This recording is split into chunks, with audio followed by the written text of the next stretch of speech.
माड़ू में जो तो साली लो आई आरती लेके 500 डॉल तुरंत ले डबल को 1000 को मिल जाए 1000 रुपये 2000 मिल जाए। तो हम कहने की रहत इंजीनियरिंग दिमाग लगावे दो 5000 डाल दिले 10000 दिए तो 20 लोग का डीजल खर्चा दिया जाए। गैनी माड़ू में मार लटकौले आवता लो। नमस्ते जीजा जी बैठिए ना प्लीज, बैठिए ना प्लीज जी। हम तो बैठ गए नहीं और घरे हजरिया चलते रहे 5 गो निकाल के मारो में डलनी ना आरती में, आरती में भीग देंगे। अब इतने तो गर्मी में बने के वैसा के दमादन आइल हुई अब आप आरती दिखाओ तारी ओम जय जी जा रे मुखड़ा चांद के टुकड़ा बाकी दोनों गोले लड़े भसुरा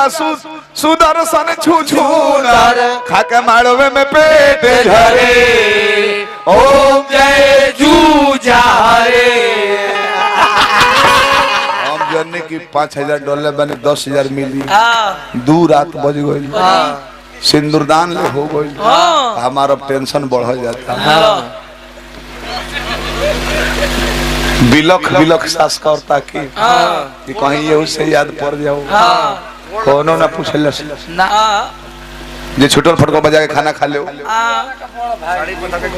मेंकू बाबा आ रहा वहां के बड़ भाई बनी गोल लगने हरवा के वैसे तो ब्राह्मण के पैसा हमरा लेबे के ना हो राती खेली हल जाला ब्राह्मण के सबेरे मिला के दिहलो जाला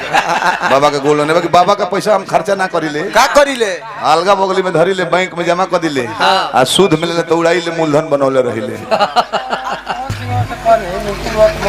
पैसा हमें तरह का ताकत आलो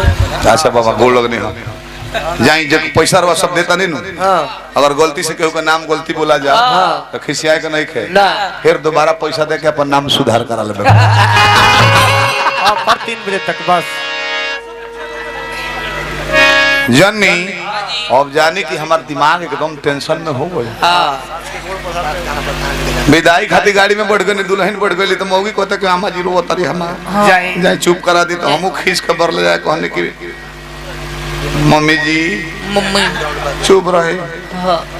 मेरे वाला लड़की के बेसी गजन ना करो जन जूरी हटी तन खियाब गजन ना हो कोनो प्रकार का तो वो ना देहले सब गाड़ी बढ़े लागल हम एक टकिए दुआरी करता कतनी कोनो आवेला ड्राइवर कहले के री दुआरी करता तक ना चुप चुप पागल दूसरा दुआर पर गाड़ी रोका के उ लड़का के बोलन बाबू है नहीं बो तारा गांव में आरती में पैसा डला तो ना के डबल क के ना देललू अरे ब्याजी तुरंत ले डबल क के हमके बाबू 500 कमीशन ले लिया हमर 45 दिवा दो 5000 डॉलर आ कितना डॉलर ने 5000 अरे ये नो गबड़ा गइल बा हमने के यहां रेंज बांधल बा हां 1000 से बेसी डॉलर पर हमने के ना लौटाई ले जा का है तो ना सहेला का होला तो हमने के पाड़ा मुंह जाला सो तन के पाड़ा कहिया मोई हितवा हमर पाछी के पूंजी बुड़ई बेती होई के ना तो साल भर में हो खुश दुल्हन के एगो सोहर बगल गाके कमैया माले ढेबुआ शुभ कामना पाय अभियंता और मीन के शुभ कामना पाय अभियंता और मीन के दुल्हा दुल्हन सवा 12 हो गइल बा समय समाप्त सवा 12 लागो